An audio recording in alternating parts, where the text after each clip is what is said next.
Oi, minha gente, tudo bem? Hoje nós vamos falar um pouquinho sobre o conto maravilhoso, certo? O conto maravilhoso.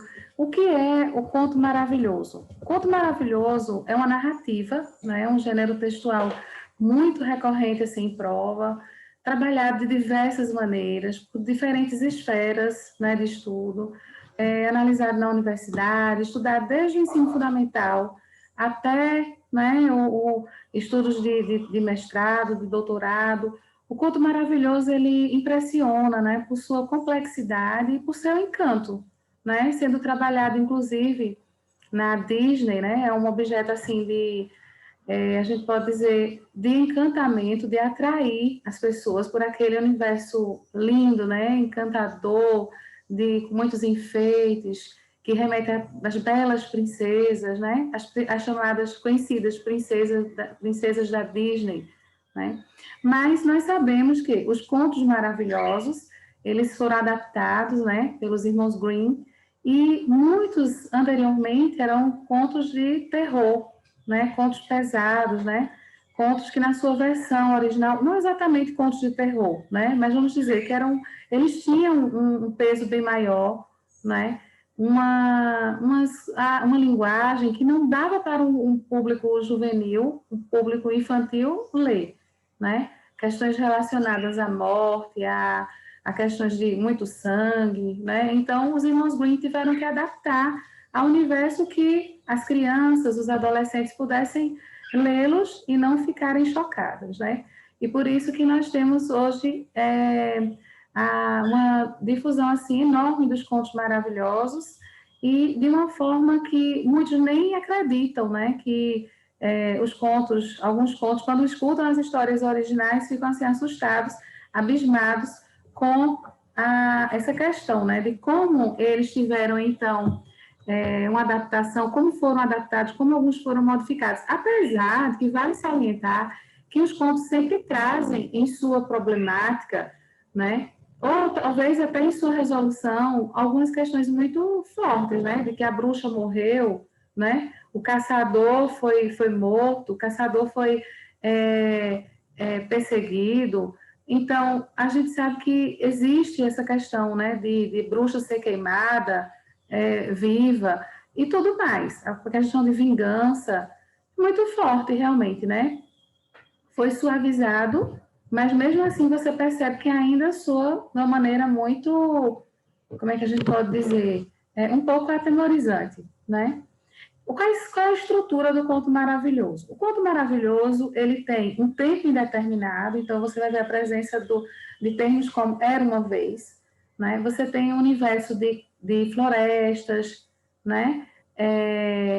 As questões medievais, né? Os cavaleiros, castelos, príncipes e princesas. Ah, professora, mas tem que ter uma princesa para ter um conto maravilhoso? Não. Chapeuzinho Vermelho é um conto maravilhoso, né? Sim, Chapeuzinho Vermelho. Não confunda com a fábula, tá certo? Depois, quando nós estudarmos fábula, você vai entender por quê, tá? Conto maravilhoso, ele não necessariamente precisa ter um príncipe e uma princesa, mas ele tem que ter um mocinho, alguém ali que atue como protagonista, né? Vai ter um antagonista, que é o vilão, né? E a questão de uma problemática que se desenvolve grande, ou várias problemáticas, tem contos que apresentam várias problemáticas, né? Rapunzel, a Cinderela, né? Apresentam várias problemáticas. A Branca de Neve, né? E nós vamos ter o clímax, que é o momento de maior tensão no conto, e o desfecho, que é a solução do problema, né? E não esquecer da magia, tá certo? Porque o maravilhoso do termo conto maravilhoso é a magia. Esse maravilhoso se refere à magia, tá certo? O final feliz, né? E viveram felizes para sempre. Você não precisa exatamente usar essa expressão, viveram felizes para sempre, mas você tem que mostrar ali que o final foi feliz. Professora, eu nunca posso escrever um conto maravilhoso com um final que não seja feliz. Você até pode, mas a banca tem que pedir, né? Olha, escreva um conto maravilhoso que tenha um final que não seja tão feliz assim. Aí você pode colocar um final não tão feliz, mas vai predominar o final feliz nos contos maravilhosos, tá certo?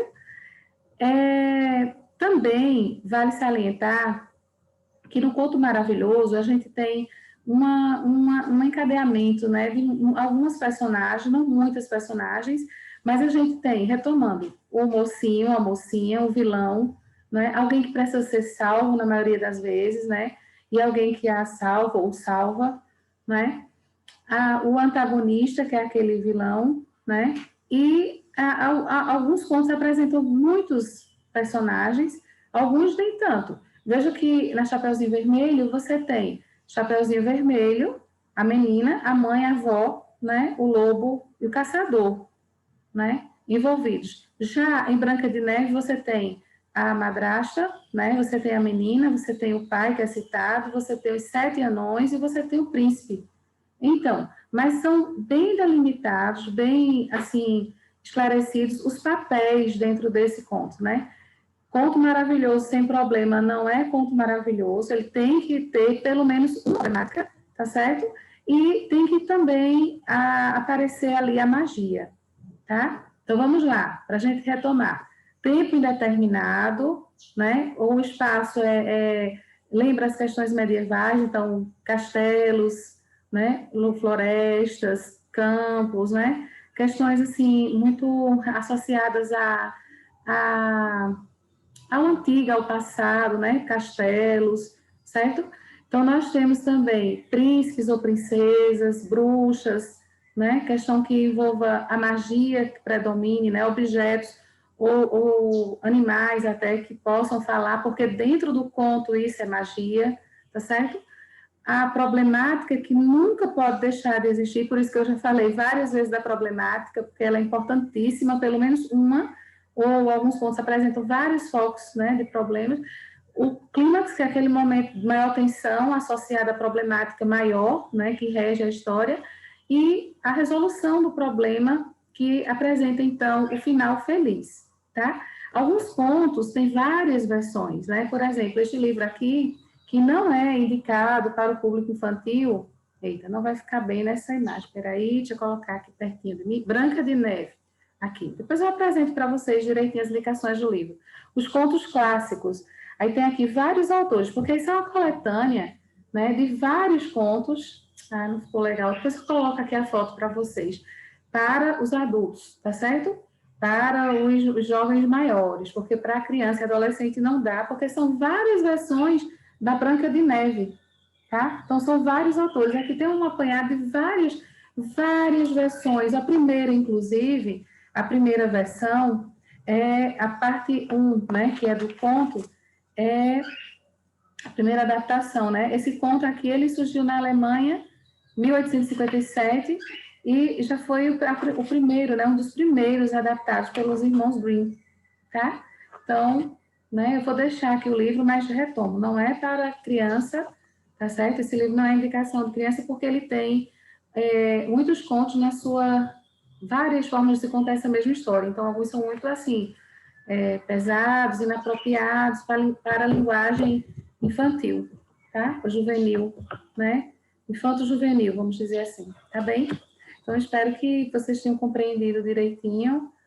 Acompanhem, pode se inscrever no canal e acompanhar, porque estarei sempre por aqui passando para dar algumas dicas relacionadas a gêneros textuais, alguma questão gramatical, certo? Algumas questões de linguagem, aspectos de linguagem ou literários. Inclusive, eu pretendo, no nosso próximo encontro, fazer uma abordagem aqui de alguns contos da Branca de Neve, que estão contidos neste livro aqui, tá? De vários autores, de vários contos da Branca de Neve, tá certo?